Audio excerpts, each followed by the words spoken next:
Ito po mga kaidol ha, kailangan na po palitan ng gulong mga kaidol.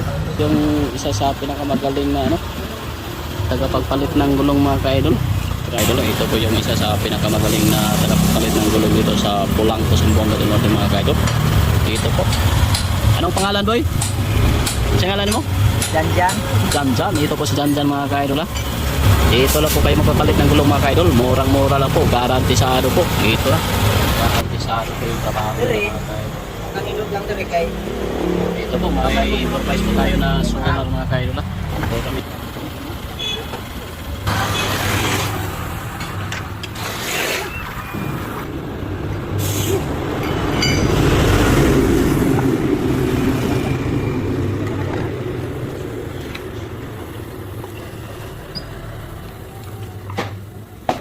Ito po mga kaidol, lagyan na po natin ng sealant mga kaidol, yung gulong natin para iwas flat po.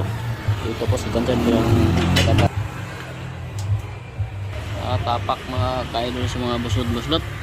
Huwag na buslot, tapak ka na. Mga tire sealant mga kaidol ha. Inilagay sa gulong ng palad. Okay pa sa all right.